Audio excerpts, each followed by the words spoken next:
మన తండ్రి కుమార పరిశుద్ధాత్మ దేవునికి వందనాలు స్తోత్రాలు చెల్లించుకుంటూ దేవుడి దినమందు మనకిచ్చిన వాక్యము 119వ కీర్తన 103, 104, 105 వచనాలు చదువుకుందాం. నీ వాక్యములు నా జిహ్వకు ఎంతో మధురములు, అవి నా నోటికి తేనె కంటే తీపిగా ఉన్నవి. నీ ఉపదేశం వలన నాకు వివేకము కలిగెను, తప్పు మార్గములన్నీ నాకు అసహ్యములాయెను. నీ వాక్యము నా పాదములకు దీపమును, నా త్రోవకు వెలుగునై ఉన్నది. దేవుడు వాక్యం ద్వారా మనల్ని దీవించును గాక. కీర్తనకారుడు తెలియజేస్తున్నాడు, వాక్యం వలన తను ఎంత మేలు పొందుతున్నాడో. జిహ్వకు మధురమైనవి అంటున్నాడు, నా నోటికి తీపిగా ఉన్నవి అంటున్నాడు, తన పాదములకు దీపముగా ఉన్నవి అంటున్నాడు, తన త్రోవలకు వెలుగుగా ఉన్నవి అంటున్నాడు కీర్తనకారుడు. ఇంత అద్భుత కార్యాలు చేస్తాయి వాక్యాలు మన ఎడల. వాక్యం అంటే దేవుడే కదా. దేవుణ్ణి మనం ధ్యానం చేస్తూ ఉండినప్పుడు, దేవుని వాక్యాన్ని ధ్యానం చేస్తున్నప్పుడు, దేవుని వాక్యాన్ని వింటున్నప్పుడు ఇన్ని ఆశ్చర్యకార్యాలు మన జీవితంలో జరిగిస్తాడు. నా జిహ్వకు ఎంతో మధురముగా ఉన్నది, నా నోటికి తీపిగా ఉన్నది అంటున్నాడు. యెహెజ్కేలును కూడా దేవుడు గ్రంథాన్ని తినిపిస్తాడు కదా, ఒక పుస్తకముని తినిపిస్తాడు. ఆయన నోటికి కూడా అది తేనె కంటే తీపిగా ఉంది అంటాడు. కడుపుకు చేదుగా ఉన్నప్పటికీ తేనె వల్లే తీపిగా ఉంది కనుకనే తినేశాడు. ఆ వాక్యం తిన్నాడు కనుక తను ఆ విధముగా ఇజ్రాయేలీల మధ్య బోధించగలిగాడు. యోధా ఇజ్రాయేల్ జనానికి వారు చేస్తున్న తప్పులన్నిటిని ఎత్తి చెప్పగలిగాడు.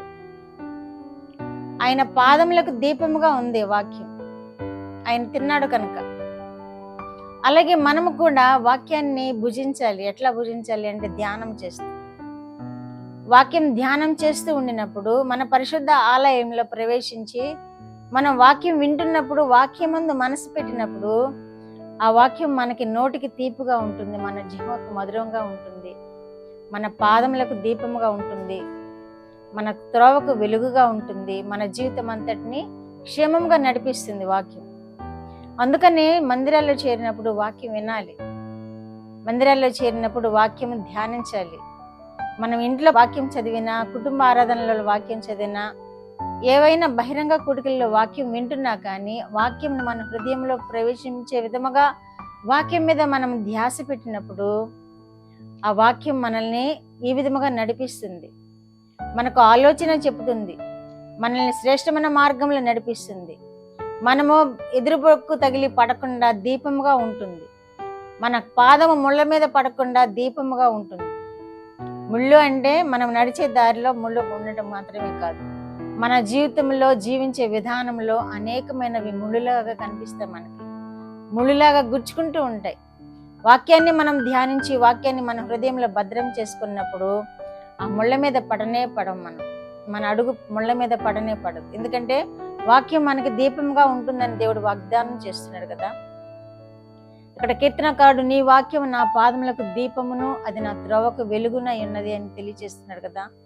మనము కూడా వాక్యాన్ని అలా దీపముగా చేసుకుని త్రోవకు వెలుగుగా చేసుకుంటే మన జీవితం కూడా ఎంతో ధన్యకరంగా జీవించగలుగుతాము, సంతోషంతో జీవించగలుగుతాం. విచారాలన్నీ రాకుండా ఉంటాయి, ఎందుకంటే మనము ఆయన మార్గంలో నడుస్తున్నాం కనుక.